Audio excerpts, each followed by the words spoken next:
Hello, everyone. This week, I want to talk about my trip to the Middle East, which was 3 very action-packed days in Riyadh, Abu Dhabi, and Dubai. We met with close to 100 companies, to be honest, some one-on-ones, lots of workshops, and most of the conversations were with senior HR people about what's going on in AI, of course.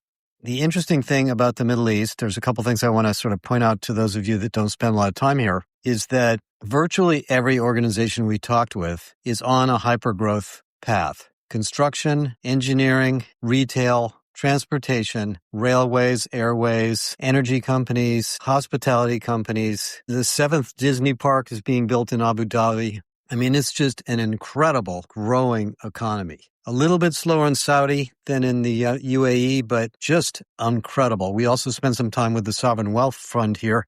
So I have some impressions and some things to share about the culture of the Middle East that you may or may not be familiar with, and just kind of fill you in on what's going on in this part of the world. So the first thing that you realize when you talk to companies in this kind of a climate is that it is very hard to grow an organization quickly. These organizations have no shortage of money. A lot of them are getting money from the government, and they have a very clear mandate as to what they're trying to do. But they have infrastructure questions, people questions, organizations questions, leadership pipeline challenges, skills shortages, of course, just like everywhere else, and a world where 85% of the workforce, at least in the UAE, is immigrants or expats. So the issue of diversity, however you feel about it, is just a way of life. And so culturally, these organizations, and I can't speak to every single one, but we met with a lot, are very inclusive, very meaningful in their strategy. They have a big mandate, most of them, for the reasons they're growing. Like, for example, one of them was a very large water treatment plant that's doubling its size in Saudi Arabia because of the growth of Riyadh. If you look at Etihad, the airlines, they're expected to double the number of planes they have in the next 5 to 10 years. You can imagine the growth that they're going through. I mean, all over Dubai, there's construction companies, massive retail and distribution companies, all growing with a meaningful purpose to support the economies of the countries they live in. And, I can speak only of Saudi and UAE, but the ministry people that we met gave us at least me, a very strong impression that the purpose and meaning and growth strategy of these countries is very determined and meaningful, and of course competitive globally, but also focused on the growth of the people and the meaning and the positive experience of the society around them. The reason I say that is that because I do get a chance to travel and talk to a lot of companies, I think there is a big difference in the way growth happens in different parts of the world. The United States in particular is a very transactional culture and growth environment. If you can grow quickly by buying another company, by acquiring another company and putting it out of business, by treating your people poorly and going through high turnover, you are rewarded for it in the United States. Even though your employment brand may not be great, the stock market will love you. I don't think that's so true over here. The culture of the Middle East, at least of the people I met, and I did talk to quite a few senior execs about this, is much more of a tribal culture, probably going back thousands of years, to be honest, where relationships are really fundamental to the business strategies. In fact, after giving a bunch of presentations on AI, which I'll talk about AI in a couple of minutes, one of the senior execs came up to me and we talked in the back of the room that, in some sense, people are not loyal to their companies or to their jobs. They're loyal to the relationships they have with their peers and their managers. And that once they build strong relationships and trust, they maintain those relationships for life. I mean, at least in the US, it's pretty doggone easy to change companies and say goodbye to your manager and perhaps never talk to him or her again, or maybe occasionally. Over here, it's not like that. And a lot of the conversations and relationships we had with people, many of these people knew me and I knew them through the internet. They wanted to shake our hands. They want us to come back. They want to spend face-to-face time together because the relationships and the tribal nature of the interconnectedness of the relationships is fundamental to the work experience and to the business experience and the life experience of these particular countries. And so, I walked away with a really inspired, positive feeling about the Middle East. at least these countries, and what's going on and how successful they're going to be. They're not just successful because they're sitting on a bunch of oil and they're using, it to grow. They really have a meaningful strategy for building the next major section of the world economy in a very, very aggressive but positive way. And when we met with the Sovereign Wealth Fund here, and they sponsored some of the meetings we had with other companies, it was very clear that growth obviously is a big part of the strategy, but it's more than that. It's growing in a way that makes the UAE a good country to live in, a good country to visit, a good country to do business in, and a meaningful experience for the very long term. I don't think that is at all the culture of the United States at the moment. We are in a very angry discourse in the political environment in the United States that is lost that sense of positive society and positive growth. And it's very frustrating for me as an older person to watch this. But I wanted you to think about it because, every country has its own culture and its own history. And that is, in some sense, defines the way people think and how they relate to each other and how businesses operate. Okay. So I won't go through a lot of the companies, in specific. We met with the Cleveland Clinic. We met with several airlines, but the growth is spectacular. And when you're growing at that rate, you want to use AI for the super worker effect, for the scaling effect of your business, but you need to know how to use it. And so most of these companies asked a lot of fundamental questions about what is going to have to happen to jobs? What is going to happen to leaders? What is going to happen to young people? And I dispelled a lot of those myths. By the way, one of the things that comes up frequently, especially at the moment when people are talking about superintelligence, is, this idea that this new technology base is going to replace humans and eliminate jobs and create massive unemployment. I have a strong opinion on that, and I'd be happy to argue it with you, and maybe I'll put it into a separate podcast. That is not going to happen. And one of the reasons it's not going to happen is that the genetic intelligence that we have as human beings has been developed. Not only is our genome far more complex and far more intelligent in a sense than software. I mean, just way, way, way more. But we live with the intelligence of thousands of years of history, of life. And every generation that is born learns genetically from the generation before it. That's the way the genome works. That's the way cells work. That's the way our bodies work. That's the way our brains work. I was talking to the chief technical officer from Sana, who was with us the whole time. We had a lot of conversations about this. AI has no concept of that. AI has no concept of history. It barely understands time. So, in fact, I'm not sure it really does understand time very well. So, other than as words. So, the perspective, the wisdom, the complex problem solving, the creative nature, the innovative nature of us as humans does not exist in AI. None of it. So yes, AI is very good at some things. Not everything, but some things it's very good at. Writing, data manipulation, writing code, things like that. Humans are so much more complex and rich in the way we think. So as much as you love your AI strategy, it is going to be the human ideas and creativity around it that's going to make your company successful. And, I had to explain that to a lot of companies here because they're, somewhat jaded maybe in the stuff they read about what's going to happen to society. Now, I can't prove to you this is true, but I've been doing this stuff for 35 years. I've seen a lot of companies, met a lot of people, and I'm pretty convinced this is the way the world works. So we talked about that a lot. We talked about the 4 stages of AI. Then we spent a lot of time with several groups about learning and development. And I cannot emphasize enough how important it is for you to read the paper, the report we built on the revolution in learning and development. This is a massive change in the way we're going to run our companies. I mean, many of the other areas of HR are going to be automated by AI and somewhat streamlined and further integrated into the systemic HR model. But L&D is going to be revolutionized. And I literally mean that. Moving from the legacy publishing model of training to the dynamic real-time content model of training is very profound. I don't have time to go through all of it on this recording, but after now talking to many more companies and working with a lot of them that are implementing Sana and implementing Galileo Learn now, this is happening. There's a whole new way of thinking about content, a whole new way of thinking about training and enablement. There's going to be a massive creator economy built inside of your companies around AI and in L&D, and you're going to change the structure of L&D. And so we really encourage you to read that report and get hold of us.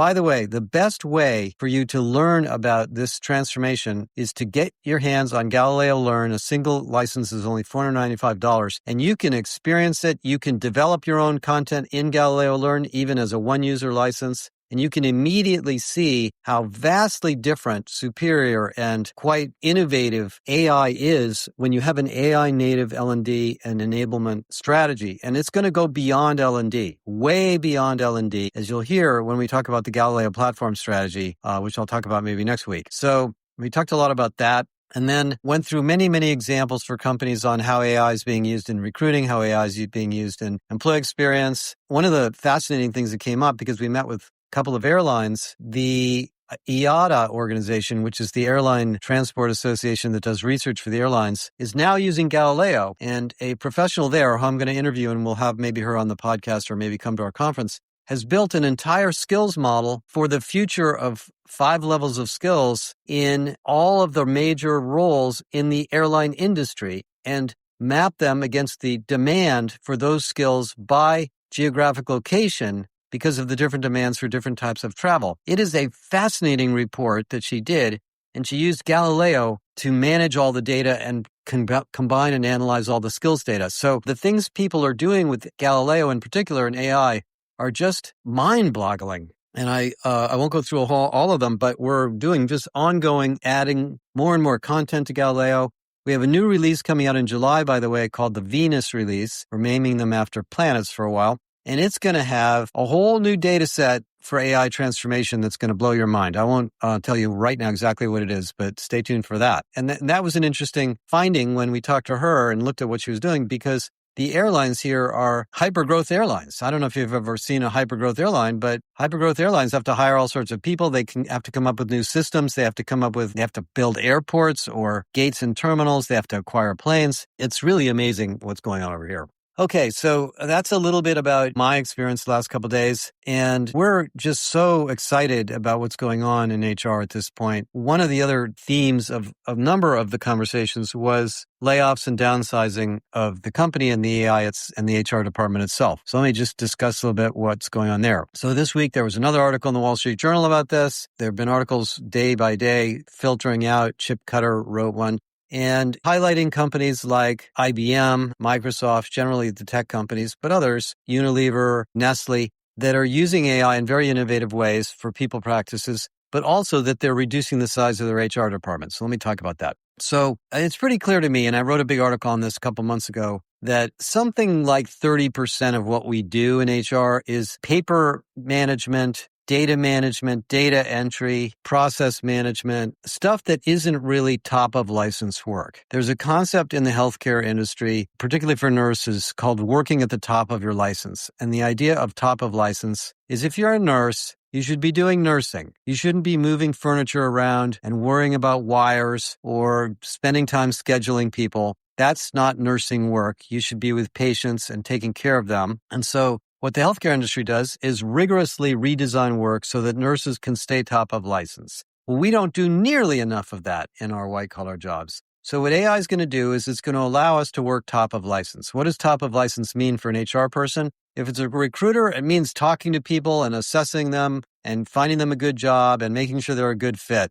If you're an L&D person, it means teaching and educating and identifying performance problems and working with leaders and managers to improve operational or technical or compliance performance. If you're a comp and benefits person, it means studying the comp and benefits market and understanding the needs of your employees relative to your peers and competitors and creating competitive and innovative mixes of benefits and adding, the dimension of the performance process of your company and, very subtle design issues. I would say most of us only spend maybe a third of our time doing those things. Maybe a half or 2/3 is doing routine, mundane stuff, playing around with HR technology and trying to get things to work correctly, going to find data that's hard to find or maybe incorrect, sitting in meetings, making plans, getting alignment that are not truly top of license. By the way, sitting in meetings and getting alignment is top of license because that's a lot of the most important work we do. And if you look at the systemic HR model, which is a much more integrated model for thinking about the human capital operation,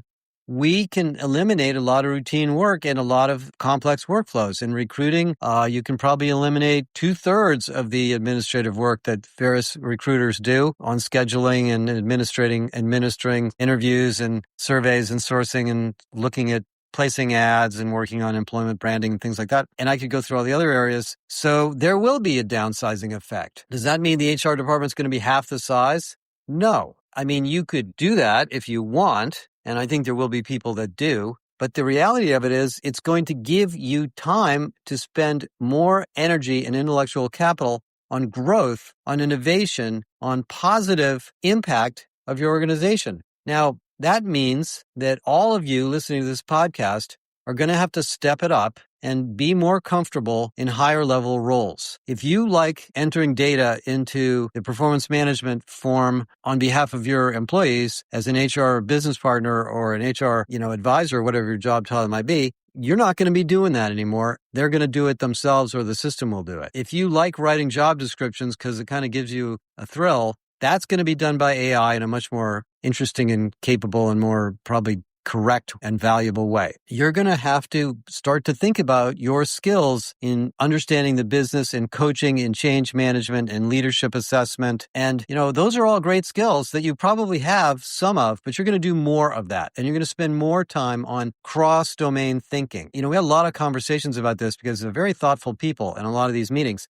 What are the skills of an employee post the AI age? Well, one of the skills you need to understand the systemic thinking of what does the whole process look like that we're trying to accomplish. We repeatedly talked about this idea of falling in love with the problem, not falling in love with the solution. The issue we have in HR is we fall in love with our programs, our onboarding program, our employment brand program, or our retention program, wherever it may be. But the programs only exist for a reason, to solve a problem or to address a growth strategy of the business. So the more you focus on the business strategy, which we call the real problem, not the solution, then you can decide what solution is needed in a much more systemic way with AI. So we're going to write this up and come up with a model. We're getting there. We're not quite there yet. We're doing some work with SHL on this. But the skills of an HR professional in the days of AI are all the core skills you already have, but more focused on the strategic work and less focused on the